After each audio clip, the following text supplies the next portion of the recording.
Ratsaivina dia nisabotsy lasa teo no namoaka ny voka-pifidianana vonjomaika tao anatin'ny fifidianana lolona. Ary zareo teo anivon'ny Seny amin'izao fotoana izao zany dia mitodika eny amin'ny lapan'ny fitsarana Ambodahiny avokoa ny mason'ny mpanara-baovao satria ity rafitra ity no antokana amoaka ny voka-pifidianana farany ao anatin'izay fifidianana izay. Maro ny fanehoan-kevitra mandeha amin'izao fotoana izao mandidina izany.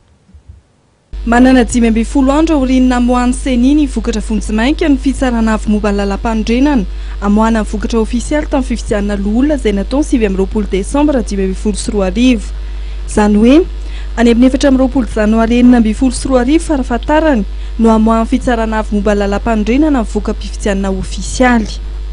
Amin'izao fotoana izao dia manohy ny fandiniana ny atota taratasy-pifidianana ary ireo fitarainana tonga eo anivony ny HCC. Mikasika manokana fitarainana momba fifidianana lolona misy 10 fitarainana voarainy fitsarana avy momba lalam-pandrenana. Fitarainana izay napetraky ny Mapar, ny MMM, ny TIM, ny Monima no tonga eo anivon'ny HCC. Fangatahana fanafoanana ny vato azon'ny lisitra HVM sy TIM no takily lisitra Mapara Mahajanga ao anaty fitoriana 4 napetraky izy ireo.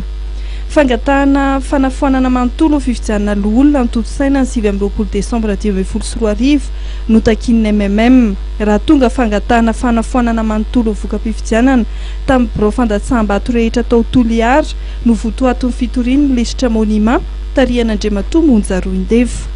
Fitoriana telo kosa no napetraky ny TIM Antananarivo tarihan'Andriamatoa Olgara Malasan. Fangatahana fanalanan-daharana an'Andriamatoa Randrembololona Mananjara loha lisitry ny HVM. Fangatahana fanafoanana ny vato azo lisitra HVM eto Antananarivo ary fangatahana ny fanafoanana fifidianana lolona teto amin'ny faritany Antananarivo no takin'ny TIM. Ny fitsarana avy momba ny lalam-pandrenana ny tompony teny farany mamoaka ny voka-pifidianana ofisialy ary manapaka mikasika ny fitoriana momba fifidianana lolona. Andrasana ny fanapa-kevitra voakan'izy ireo. Fanapa-kevitra izay tokony hivoaka ny 4 Janoary 2024 farafahatarany.